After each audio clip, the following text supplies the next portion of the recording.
Allahu Akbar. أعوذ بالله من الشيطان الرجيم. بسم الله الرحمن الرحيم. أشهد أن لا إله إلا الله وحده لا شريك له وأشهد أن محمدا عبده ورسوله. أما بعد. أعوذ بالله من الشيطان الرجيم. بسم الله الرحمن الرحيم. Assalamu alaikum. Imam Siraj, are we in here by ourselves? Assalamu alaikum. Alhamdulillah. Jazakallah. I first want, before getting into this brief talk, I want to commend the convention committee for organizing around this theme of social justice, the scale of piety, subhanAllah, the scale of Allah, piety and action.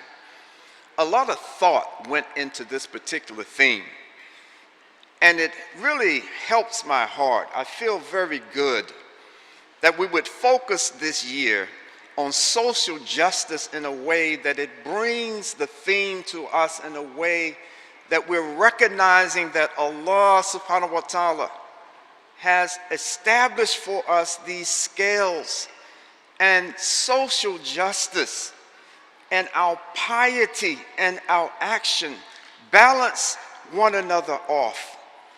That we have to have the personal piety, we have to have the personal ibadah. We need to perfect it to the best of our ability. But without action, without physically, mentally, emotionally putting into action those things that our hearts are telling us what is haq and what is batil, then we're just going through rituals. And Allah subhanahu wa ta'ala, in giving us this perfected deen, would not want for you and I just to be those individuals that in our personal practice, we're commended for what we're doing great things, but we are ignoring iqamatul adl, this establishment of justice here on earth, right here, right now, that this is the duty of every Muslim. And so this theme brings this concept together for us, and all of the speakers that you've heard and that you will continue to hear will in one way or another address this particular theme. Brothers and sisters, in trying to understand what are our roles, what are our duties and responsibilities as Muslims in regard to this, you and I should pray, make dua that Allah subhanahu wa ta'ala gives us hukum, gives us knowledge, gives us a wisdom, give us an understanding, so that we understand how to apply the principles of Islam to the day, the time, the right here, right now, that we're not trying to live Islam on the pages of history. By that I simply mean that whatever was revealed to the Prophet Muhammad sallallahu alaihi wasallam, whatever he demonstrated in his behavior, is for us to apply those principles, those actions right here, right now. We want to appreciate our righteous predecessors, but there are generations that will come after us who will look at what we did in the United States right here, right now. And if Allah grants us this understanding, then we will demonstrate to those who are coming after us and those who we are on this planet right now with a good example of how to apply the guidance of Islam to our lives right here and right now. Brothers and sisters, I just want to talk just briefly about the history of social change from an Islamic perspective in Islam. That history that was demonstrated through the life and the struggle of the Prophet Muhammad ﷺ and those who were with him, his Sahaba, those who were companions of the companions, the Tabi'in. that when we look at the history of social change on this planet, one thing jumps out at us. It's indisputable. And that is that no matter how righteous and how pious an individual may be, that we are not able to affect a genuine social change by ourselves. We know that Allah subhanahu wa ta'ala could just say, kun fayakun. And the Prophet Muhammad sallallahu alaihi wasallam and those who were with him would not have to go through the persecution and the struggle that they went through if it were Allah subhanahu wa ta'ala's will, his qadr, that you and I start off with a perfect society of human beings. The Prophet Muhammad sallallahu alaihi wasallam and the Sahaba would not have had to go through 23 years of struggle and sacrifice. Look at the history of Islam. Look at the struggle that every generation of believers who were attempting to establish the Islamic way of life, it was not based on a personality. It was not based on just individuals. It was a necessary collective effort. Brothers and sisters, when we dig a little deeper, we find that this was the case in every social change known in human history, not just with Muslims. I'll give you one quick example, one that we may not think about often or may not be aware of. When you look at the history of South America, and you find that early on and for so many decades, the Spanish had occupied and colonized the South American continent. And then there was a man that rose up by the name of Simón Bolívar. And Bolívar was a very charismatic figure. He was a brilliant thinker. He was a brilliant strategist.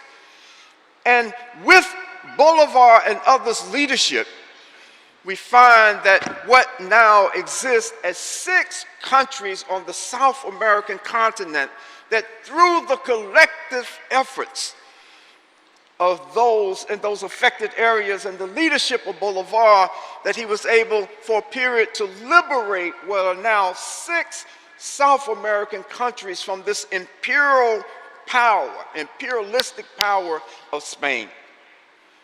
When we look at the movement to establish Islam under the leadership of the Prophet Muhammad sallallahu alaihi wasallam, there are some characteristics that I think we all should keep at the forefront of our mind. That the movement to establish Islam under the leadership of the Prophet Muhammad sallallahu alaihi wasallam was not an elitist movement. It was not a movement that was solely populated and led by those who had the highest positions in Meccan society. As a matter of fact, you and I know that the early days of that history, it was a history where, I'm not going to say the majority, but a large percentage of those early respondents to the call of La ilaha illallah Muhammad Rasulullah were from the oppressed class. They were the miskin, they were the poor. They were coming from positions of enslavement in society. They were being joined by the wealthiest and most respected people in the society. That this first Islamic movement under the leadership of the Prophet Muhammad ﷺ was an inclusive diversity that Allah subhanahu wa ta'ala brought together. And we know that this, look at the Sunnah, look at this movement. What can we glean from this movement in our struggle today? And we see that it was not an elitist movement. It was inclusive of every element in the Meccan society and Medinian society. Look at what we got from this, brothers and sisters. Allah subhanahu wa ta'ala, in giving us this first Islamic movement, gave us a pattern for success. How do we bring about a change in right here, right now?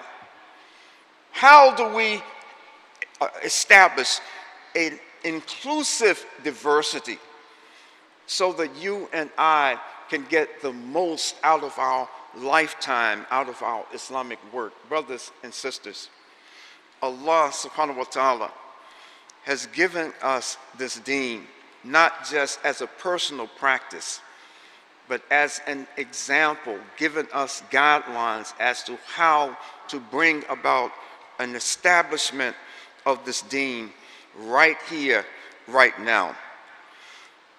Let me fast forward to more contemporary times. And when we talk about the struggle of Islam in the Western Hemisphere, and more particularly in these United States, we have to start by remembering and knowing that there were descendants of enslaved African people, that Allah subhanahu wa ta'ala would have these Muslims brought in the bottom of slave ships to this nation. And the people that were brought here, they were either part of a contemporary dynasty in Songhai in West Africa, or they were descendants of the Mali Empire, glorious Muslim empires on the continent of Africa, in West Africa. These are the lands that these early and later enslaved Africans were brought from. And so there was a history that was established for them. There was a pattern that if we are to practice our Islam, it involves struggle, it involves liberation, it involves trying to pass on this Deen al-Haq. Brothers and sisters, African people in this country today, and I'm one of them, Allah knows best whether or not any of my ancestors were Muslim or not. But the point is that the system of white supremacy, this government that was established by the so-called founding fathers in this country, was based and rooted in white supremacy, and it's initially a military state. And so those of us, those who are conscious of the history of this nation, who are Muslim today, understand and must understand a responsibility to try to take everything we know, every resource that we have, to bring about a change for the better, an Islamically influenced change here in the United States. Brothers and sisters, the history of Islam amongst African American people is a history of African people in this part of the world, was a history that got disjointed. But now we have millions of people of African descent today who are struggling with this Islam, knowing our responsibility. Look at what Allah subhanahu wa ta'ala had produced from the African American Muslim community in relationship to taking a stand for justice. Look at the efforts, and I'll start with El-Hajj Malik El-Shabazz, with Malcolm X, that Allah subhanahu wa ta'ala raised Malcolm as a gift to those who are against oppression, as a gift to the Muslims. And yet here was a man that spent much of his younger life, and of course he was martyred before he was 40 years old. But here's a man that spent much of his life engaged in some form of criminal behavior. But from that depth of social life, Allah subhanahu wa ta'ala raised and elevated Malcolm, that now he's a symbol for Islamic struggle, for martyrdom, for the entire world today. Look at someone else that Allah subhanahu wa ta'ala raised in this African American context, in this country. Look at Muhammad Ali. Everybody, I was in a Palestinian refugee camp a number of years ago, and it was before they closed down Gaza. I think it was in Jabalia, the largest refugee camp over there. And a young Muslim came up to me when someone told him that I was from the United States. And this was back in the 90s. And he came up to me and started, you know, like he was shadow boxing with me. And Muhammad Ali, Muhammad Ali. At first I didn't know what he was doing because he just started like this. I said, oh, man, this guy's going to jump on me. But then I realized that he could not speak English, and this was his way of communicating with his Muslim brother, his African-American Muslim brother from the other side of Atlantic, that he too knew the role that Muhammad Ali played in the area of social justice and promoting this as an example. Worldwide, we have people in our midst, in our ranks today, like Imam Siraj Wahaj, who's known all over the world. Imam Siraj's life has been one of struggle for Islam and the establishment of Deen. I think Imam, maybe since the 1920s.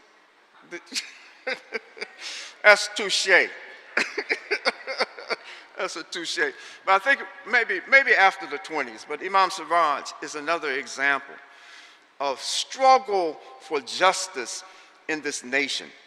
It's paramount to our being able to develop a healthy, positive Muslim community in this country.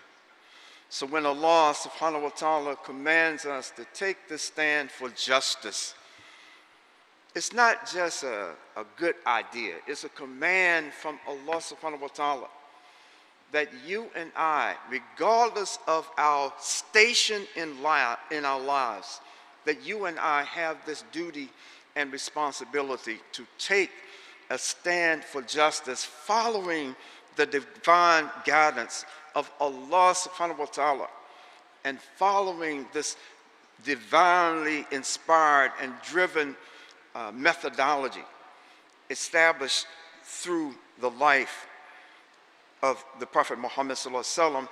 And I just want to mention, I would be remiss if I didn't mention this, and I see I'm on zeros, but just give me about another minute.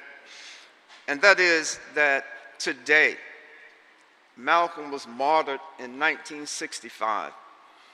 Beyond a shadow of a doubt, he is the most notable Muslim martyr that this nation has produced.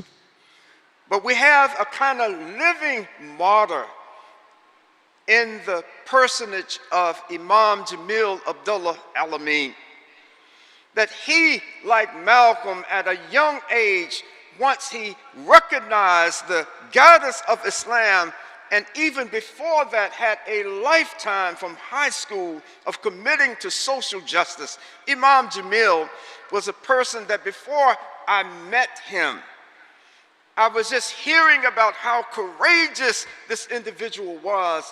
Before Islam, I had the opportunity to meet him in the late 70s and became what I consider a friend of Imam Jamil. But when I was doing certain works in the southern part of the United States as a trade union organizer, I was going into these backwood areas, and people were saying, when they found out at that time I was living in Atlanta, do you know Rap Brown? Do you know H. Rap Brown? And I said, yeah, you know, I see him every week before I come down here to do this work.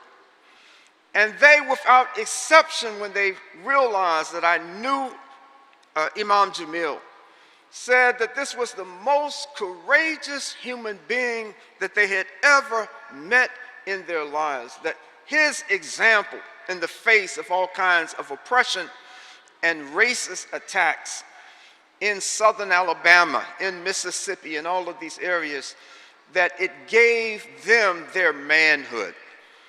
That grown African-American men would say that I found my manhood through this man and his example. And that example has continued. So just in closing, brothers and sisters, you and I have much to learn and to benefit from examples like Malcolm X, from examples like Imam Jamil Abdullah Al-Amin. We have much to learn from because the guidance of Islam is not limited to a particular nationality, to a particular ethnicity, to a particular race. So whatever good that we find, whatever example that we find that we can use, let's use it and let's take advantage of it.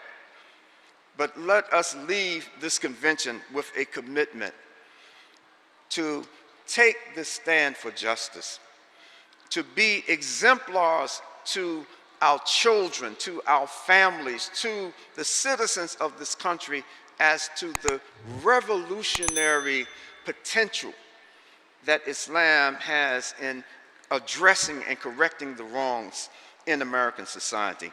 Assalamu alaikum.